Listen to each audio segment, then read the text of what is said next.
Webb, Chris Paul, James Harden, how's that sound to you? It sounds interesting. sounds interesting, but you know, myself and other players some have a different perspective maybe than some in the media, in that I'm really interested in seeing how it works.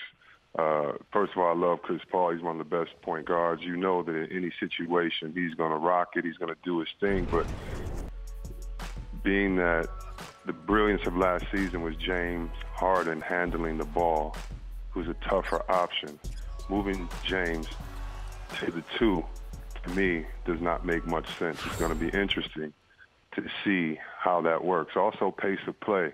As players, again, you respect Chris Paul, but he's one of the guys that dribbles the ball the most in the league. He's one of the point guards that needs the ball the most. So how does that work with other teammates in a free-flowing offense? Now, Coach D'Antoni, Coach of the Year, I'm sure he'll figure it out. Chris Paul wants to win. I'm sure they'll figure it out. So it's not based on guys' character or are they willing to change. It's just that based on all their bodies of work, this is just very interesting to me, especially when you lose Beverley, who's the heart and soul of the team defensively, and, you know, Lou Williams, who was only there for a second, but, you know, was a leading scorer off the bench last year. So you lose some bench power, even though Gordon's going to step up. So it's just an interesting situation, and I really just want to see how this plays out. And I'm glad I get to do a lot of games on the West Coast next year and watch this team as they go to work. Webb, what does this say to you about what's going on with the Clippers? And I know Jerry West is in the mix now as a consultant, but CP deciding to leave like this, because they surely had to do this with his blessing. You know, you're not going to just move him without consulting him at all. What does this tell you about what's going on with the Clippers and what their situation might be?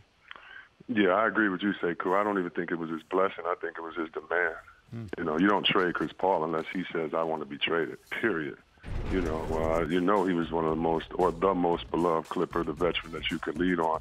But a lot of players felt the last couple of years that it was just the media hyping up the Clippers because of Lob City, but lost the trust in the Clippers 2-3 years ago when the Warriors would beat them up all the time. I remember they were big brother to the Warriors, and the Warriors started beating them up, and they never really did anything from being Lob City. You know, let's just think the Splash Brothers, we haven't really called them that because they've just been winning. It was a unique form, fun to describe them, but you have to kind of out-mature or outlive that moniker that you're given when you're a young team on your way. And so it doesn't surprise me that some major moves were made, but wow, you love the offseason of the NBA because who knew that Chris Paul could be going, you know, to play with a guy that could have been MVP twice in the last 4 years in James Harden.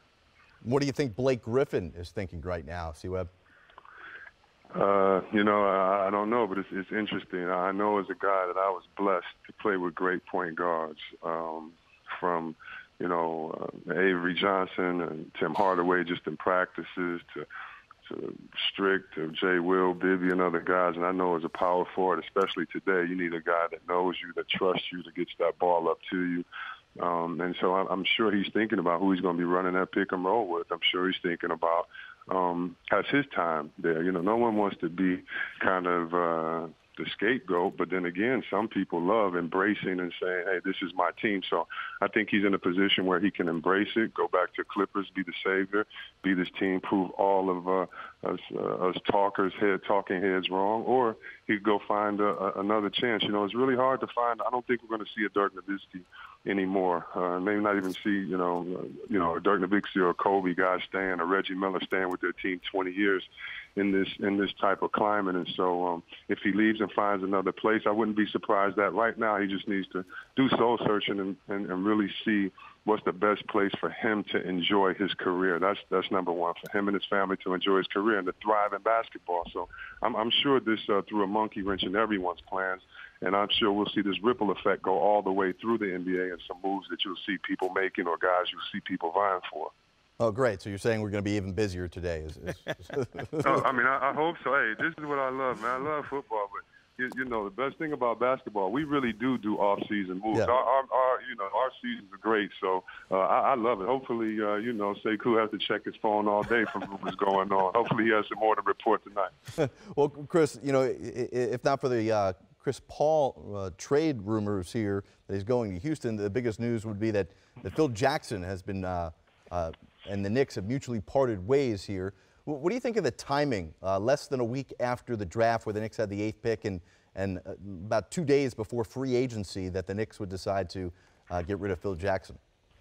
I mean, it's interesting. I see that it was mutual, and of course, we don't have all the information, but I have family that live in New York, and I didn't even see the newspaper, and I got text from them this morning telling me that Phil Jackson was going. So I could tell you personally, a lot of New Yorkers are very happy. And anytime you have a young player like Kristaps Porzingis and a guy that the town loves like a Carmelo, you're going to have to, do your best. It didn't seem with some of the comments that he made, whether it was about the entourage of Melo or whether it was trading Porzingis or putting him on the block or other things, that he was as invested as maybe he was as a coach, or maybe he just wasn't as good as he was as a coach.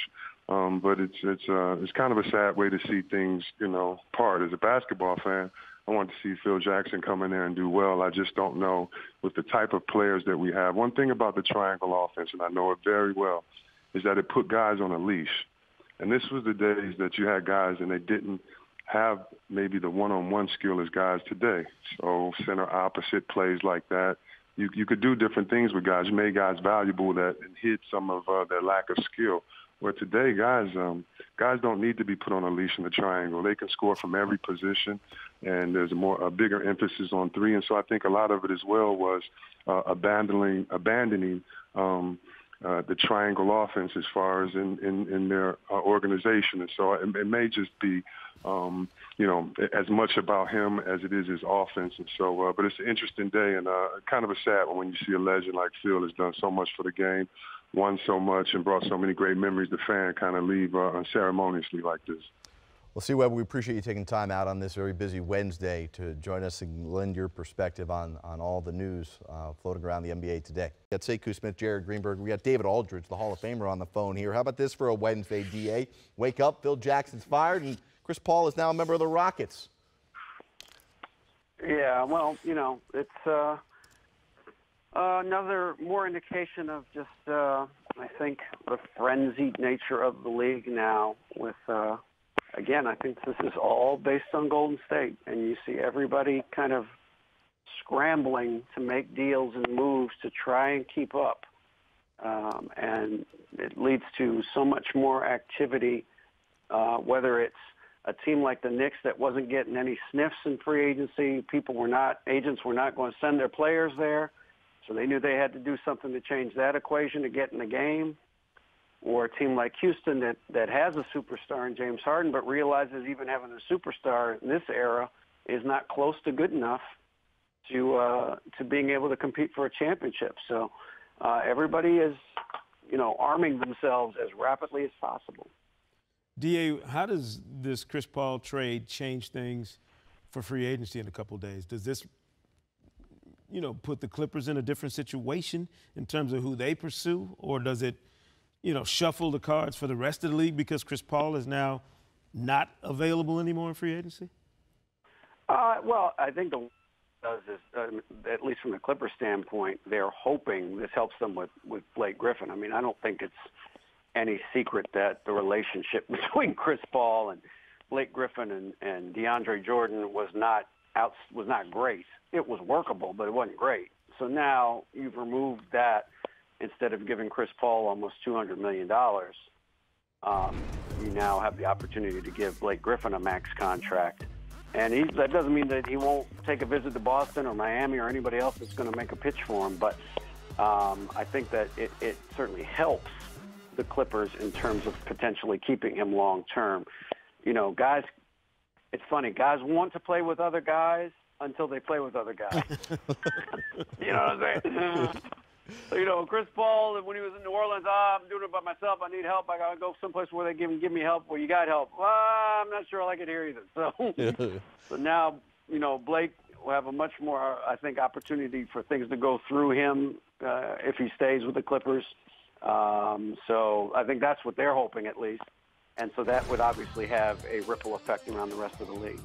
DA, how much of Jerry West's influence or imprint do you think will be on this offseason for the Clippers? Some, but I don't know that it's going to be, all automatically felt right that there will be some sort of adjustment period and getting to. But I really think Jerry is more for 2018, to be honest with you, and the recruitment of LeBron James, and the recruitment maybe of Paul George now. You got to think of that as a possibility now. That not having to do 3 max contracts, which they would have had to do if you re-sign Chris Paul and you re-sign Blake Griffin. You got 2 max deals already. You've got a near max, not a max deal, but a very lucrative contract for DeAndre Jordan. Well, now the Clippers are in a position where next year they can be a little more aggressive in free agency, and maybe they get into the Paul George sweepstakes. So I think that's where Jerry's influence will come into play more than anything else. We've got David Aldridge joining us here live on the phone with Sekou Smith, Jared Greenberg, talking about the deal that would have Chris Paul sent to Houston. What's your take on how on and off the court Chris Paul and James Harden work together? Well, I mean, look, they know each other, obviously, from international competition, Olympic team, world championship teams, all that sort of thing. And so they have a relationship, they have a friendship. I believe that James Harden was very willing to be the point guard this year and enjoyed the role, but I think we saw at the end of the playoffs how worn out he was by it. I just think he was worn out by it, almost literally worn out by it. And so I think his desire to get somebody who could take the ball handling responsibilities away from him so he could play more off the ball, do more of what he does with score. I think that the proof's in the pudding. Obviously, you don't make this deal without James Harden's not only blessing but encouragement. So, now James Harden will sign his long-term extension, I'm sure, in short fashion after this summer. After this year, Chris Paul will sign an extension there, and so they'll be together for the next 3 to 5 years and see how far that they can go together.